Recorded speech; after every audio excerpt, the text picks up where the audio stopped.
destacozinho aí nesse Diego Costa, se for pro Corinthians, e se ele se recuperar também, né? Porque é bom a gente lembrar como é que foi o histórico de lesões dele no Atlético. Mas aí, deixa o Facinca falar aí agora.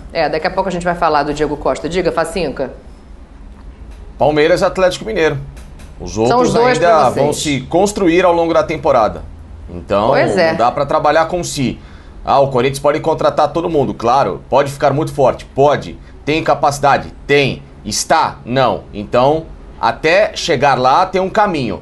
Por hora, Palmeiras e Flamengo e Atlético Mineiro. Eu quero entender o Paulo Souza. Por que ele colocou o Bragantino nessa lista? É uma análise fria de números? Vamos ouvir o treinador para a gente começar o nosso papo aqui. Eu penso que tem vindo a crescer vários clubes.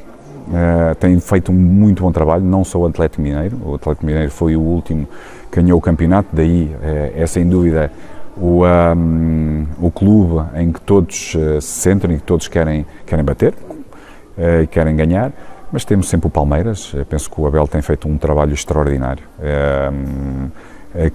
A cultura de vitória, o saber ganhar com os seus próprios argumentos, com as suas próprias ideias, é algo que também tem vindo a crescer e que vai ser um dos nossos rivais diretos, como a Red Bull. Eu penso que eles têm vindo a tomar decisões extraordinárias a nível de qualidade de jogador, têm vindo a fazer um investimento na qualidade de jogadores muito bons e acredito que muito em breve, daquilo que eu tenho analisado, entre 2-3 anos estão prontos para competir ao mais alto nível connosco, com o Flamengo, para poder ganhar títulos. Boa, tá aí a declaração, ele coloca o Red Bull e ele chama de Red Bull, né? Acho que a marca ser fortalecida na Europa pode trazer esse olhar. A gente pode pegar o retrospecto do Flamengo contra o Bragantino na temporada, que não é positivo. Peguei. Agora, para vocês faz sentido... E como é que é, Fábio Sormani? O Flamengo é freguês do Bragantino atualmente, entendeu? O Flamengo então é freguês. Ele tem razão. Sim, tem razão. Faz 15 anos que não ganha, não é um negócio desse? 7 jogos, 15 anos, uma freguês. Isso é freguesia. Isso é freguesia. Lamento muito dizer. Pelo menos a franquia não tem vida fácil. Isso eu lembro. Não. O único time que nunca perdeu para o Bragantino foi o Santos, sabia? Desde que o Red Bull assumiu a equipe, sabia disso? O único time que nunca perdeu para o Bragantino foi o Santos? Não posso fazer nada, gente. Mas eu não posso. Isso são dados, entendeu? Tá falando porque é santista, porque não sei o quê, porque não sei o que lá. Não é isso. Isso é dado. Mas é um dado. Fazer o quê? É um Paciência. fato. Azar dos outros, né, Sormani? Vai fazer o quê? Exato. Olha, essa sexta-feira tá maravilhosa. Tá, o Sormani já falou do Santos, ele vai botar a NBA. Em algum momento ele vai botar a NBA. Mas fala, Facinca, por que você acha que ele inclui o Bragantino ali? Quem joga hoje? Chicago. Boa, o Bulls, tá. Daqui a pouco a gente bota a NBA aí em algum momento pro Sormani falar. Agora, Facincani, fala você, por que você acha dessa inclusão? Ela faz sentido? É uma análise fria, né? Uma análise de números e retrospecto. Ela não leva em conta a tradição, não leva em conta a rivalidade. Tem lugar isso? Faz sentido para você? É uma análise estrutural, porque o Bragantino, nesses 2 anos, ele conseguiu, além de investir muito bem com jovens atletas, ter uma estrutura administrativa fantástica. No primeiro ano, praticamente, de Série A, ele já entra com uma vaga na Libertadores garantida e mais do que isso, né? O Bragantino entra numa decisão de Copa Sul-Americana, perde no detalhe um belo gol do Nicão, mas ele chegou a uma decisão, então, brigando por títulos, ele está, né?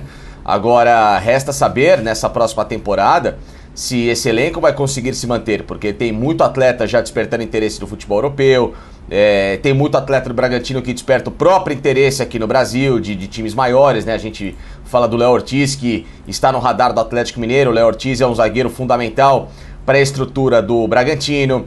Precisa ver quem que o Bragantino vai contratar nessa segunda parte de Série A, porque você faz um primeiro ano, é aquele susto, quem esse time chegou agora? Agora as pessoas já conhecem mais ou menos como joga o Bragantino. Ele fez um segundo turno de altos e baixos, né? Então, assim, tem que ter um pouco de cautela para você analisar. É um clube que está se consolidando agora já para colocá-lo nesse patamar de força de Atlético Mineiro que chegou conquistando muita coisa, que é um clube de massa, um clube com torcida, o Palmeiras que é um bicampeão da Libertadores, que na temporada passada também ganhou praticamente tudo, o próprio Flamengo que tem essa força de torcida, de investimento, de elenco, babando dessa vez por títulos nessa temporada. Então acho que tem que ter um pouco de cautela em relação a você sair incluindo outros times num grupo que por enquanto ele tá mais seletivo. Ô Pedro, ele mostra que chega conhecendo um pouco o futebol brasileiro, porque o Bragantino realmente me surpreende, mas faz sentido se a gente pensar nesse retrospecto, né? E no crescimento que o Facincani coloca aí. E eu fico pensando assim, o Atlético Mineiro é óbvio, é o campeão brasileiro, o Palmeiras é para quem o Flamengo perdeu a final da Libertadores agora em 2021. Mostra um conhecimento, e aí eu quero que vocês comecem a descer dos muros, tá? Porque assim, o próprio Flamengo, o Atlético e o Palmeiras, quem que é o rival do Flamengo hoje? Rival do Flamengo hoje, eu creio que se você tivesse que escolher um só, eu creio que ainda seja o Palmeiras. Tem toda uma questão da final da Libertadores. Se desenhou muito um protagonismo Flamengo-Atlético, pelo jogo mais vistoso e tal, mas acabou que você resvalou mais uma vez na rivalidade Palmeiras e Flamengo, que se a gente puxar um pouquinho na memória, pelo menos desde 2018, 2017, se alguém quiser, tá vindo já protagonizando o futebol brasileiro. Eu acho, Dani, uma coisa, eu acho que o Paulo Sousa está muito bem brifado, quando ele se abre para a Embaixada do Flamengo em Portugal, quando ele diz que está estudando, quando ele faz as postagens, quando ele dialoga, até quando ele faz um aceno para a torcida do Flamengo ontem, que a gente debateu aqui, quando ele se mostra preocupado em entender as situações de rivalidade, qual é o trabalho do Red Bull Bragantino que está surgindo, que já disputou a final no ano passado, né, da Sul-Americana, quando ele fala de Galo, de Palmeiras, e eu acho que isso não é pouca coisa. É claro que isso não vai ganhar jogo, isso não vai resolver temporada, mas quando ele se mostra conectado, tentando estudar, ele já se diferencia minimamente de alguns que passaram ali recentemente, a gente nem precisa citar o nome, todo mundo sabe, mas que acabavam achando que o trabalho dele por si só bastava no Flamengo, o Renato Gaúcho no caso. Então, não interessava os outros, quem era, quem não era, se eu estudo ou se eu não estudo. Então, o Paulo ele já começa a sinalizar algumas coisas diferentes. Eu acho que bem brifado, até por ser uma característica dele, o Zé, quando está aqui com a gente, amigo dele, conhece, ele sempre cita isso também. Ele se mostrar um cara preparado, ele já tenta largar um pouco na frente, ganhar um pouco dessa simpatia, mostrar um pouco quem ele é. Então acho que tem um pouco disso também, Dani. Acho que faz parte do pacote, não tem problema nenhum. É ele tentando dar uma carta aí, né, uma carta de recomendação, umas boas-vindas, mostrando que está inteirado, que está querendo, que está, sabe, participando do projeto. Já começa com aquela sinalização, né, que os dirigentes dizem que assim que ele foi convidado, ele topou na hora, se interessou. Agora ele se mostrando muito interessado, estudando muito, recebido por torcida no aeroporto, essa entrevista. Então acho que ele tenta caminhar, dar alguns primeiros passos aí de maneira positiva nessa chegada ao Flamengo. E aí o Pedro cita o Renato e já me vem à cabeça as diferenças, né, entre um e outro, porque o Renato ficou muito marcado por essa coisa de ser um ex-jogador que todo mundo conhece, de ter a coisa da passionalidade, de puxar o vestiário, e ele chega com essa análise fria. Quão positivo pode ser, Sormani, ter alguém com essa capacidade de quem vem de fora, né? Eu acho que isso é só uma coisa de quem não vivenciou o futebol brasileiro para conseguir analisar os dados friamente. Isso pode ser bom para o Flamengo nesse momento, depois do trabalho do Renato ficar tão marcado por essa coisa de assim, não treina esse dia e vai no vamos lá, e se dizia que tinha muito pouco de um trabalho de estudo, né? Você usou uma palavra aí que eu ia usar, inclusive, para nortear o meu comentário. Estudo. Estudar. O brasileiro não estuda. Ele não estuda porque ele não é incentivado, né? Basta ver que, historicamente, esse país pouca importância deu à educação. Não se estimula as nossas crianças a estudar. Os professores são mal remunerados. As nossas escolas estão em pandarecos. Quem quer um estudo um pouquinho mais com mais qualidade tem que procurar escolas particulares. E quem não tem dinheiro para isso vai para a escola pública. E a escola pública, como a gente sabe, ela não atende às necessidades, às mínimas necessidades de que uma criança precisa para aprender. Então não somos estimulados a estudar. Não somos. O jogador de futebol, normalmente, vem de uma classe que não estudou. Que deixou cedo a escola para ser um profissional, para trabalhar. É o chamado dropout. Quando você deixa a escola por um motivo qualquer. Eu gostei. Eu gostei, hein? É o dropout. Repete aí, Sormani, você deixa a escola ou porque você é vagabundo ou porque você tem que trabalhar. E na maioria dos casos, aqui no Brasil, deixa-se a escola porque você precisa trabalhar. É criança fazendo malabarismo nos semáforos, pedindo dinheiro, auxílio, fazendo isso e aquilo e outras coisas que não vale a pena a gente mencionar aqui, mas que quem sabe, ou quem tem um pouquinho de conhecimento da história desse país recente, não tão recente assim, sabe do que eu estou falando. Então, em outros países, as crianças vão para a escola. Uma vez eu conversava com o Dario Pereira, o Dario Pereira jogou até no Flamengo, né? Ele me dizia o seguinte, falou, Fábio, no Uruguai, se um pai não manda uma criança para a escola, ele é preso. Ele me contou isso. O governo vai atrás dele e prende o cara. Por que teu filho não está na escola? Ele tem que estar na escola. Tem que estar na escola. Eu me lembro muito bem quando eu ia para a NBA, eu fazia as coberturas, né? Eu trabalhava numa outra emissora. Opa, Santos e NBA, conseguimos. Tá vendo? Conseguimos. Foi ali que eu fiz amizade com esse rapaz lá do jornal Record, o Luiz Avelance. Ele comenta na televisão local lá e escreve também sobre a NBA. E o inglês dele era muito fluente. E eu perguntei para ele, ô Luiz, onde é que você aprendeu o seu inglês? Ele falou, na escola. Mas qual escola? Eu falei, na escola pública. Ou seja, esses cursos de inglês que você vê aqui no Brasil, na Europa, os caras iriam à falência. Porque na escola você aprende a falar inglês e com fluência. Você entendeu?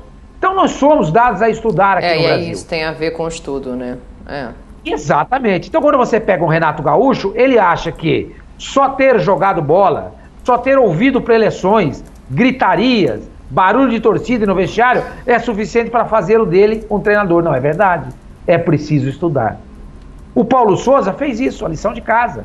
Ele pegou a história do Flamengo, ele recebeu um livro, pelo que eu li do Flamengo, com toda a história do Flamengo, e tenho certeza que ele leu, e talvez tenha relido. E olhou o Campeonato Brasileiro. Viu os nossos times, estudou as últimas temporadas, sabe do investimento da Red Bull no Bragantino, sabe do poderio financeiro do Palmeiras e do Atlético, que são rivais nesse momento do Flamengo, sabe da força e da grandeza do Corinthians. Então ele sabe. Por quê? Porque ele estudou. O brasileiro, quando vai para a Europa, não estuda. Ele vai para a Europa e diz que está com saudade do arroz com feijão, que a comida de Valência não é boa. Você entendeu? Então esse é o grande problema. É por isso que os nossos dirigentes hoje estão procurando treinadores de fora. Exatamente por causa disso. Os nossos não estudam, são preguiçosos e estão ficando para trás e não se deram conta até agora disso. Vocês falaram aí de rivalidade e o Pedro cita já no começo a rivalidade não, né? A dificuldade de adversário e coloca o Flamengo como um adversário próprio. E aí entra uma outra questão aí. O Paulo Souza é um estudioso, ele chega olhando o mercado, entendendo o futebol brasileiro. Agora, entender o Flamengo precisa estar dentro. E ele vai começar a entender isso agora, porque o Flamengo, a gente sabe, passou por um envelhecimento natural do elenco, de 2009 para agora, 2022, algumas peças foram trocadas no caminho e o Paulo chega falando em reforços. Só que aí o Braz fala, peraí, muita calma nessa hora, vamos dar uma olhada. É possível incorporar alguns reforços. Este plantel é um plantel muito forte na Sul-América, é um dos mais fortes, se não o mais forte. Mas não é suficiente, e no futebol moderno tem-se vindo a mostrar que não é suficiente, ou seja, a qualidade individual, seja dos treinadores, seja dos jogadores, hoje, para ganhar títulos não é suficiente, temos a exigência de trabalhar mais do que os outros, sempre porque porque o nosso patamar é elevado, mas não se traduz só por si essa mesma qualidade e vitórias. É evidente que a gente vem conversando sobre isso, mas tem que dar também... Não se pode perder muito tempo, mas também não se pode fazer uma correria. Ele chega hoje, ele já está bem ambientado com a parte do elenco, já está trabalhando em cima disso aí. Vamos ver o que vai. Vamos com calma, a gente vai buscar os reforços que o Flamengo precisa.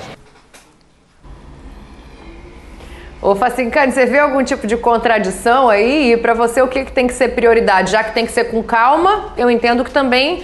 tem que ser pontual, né? Define aqui o que vem primeiro e vai. Eu acho que as laterais precisam ser olhadas. Eu quero te ouvir.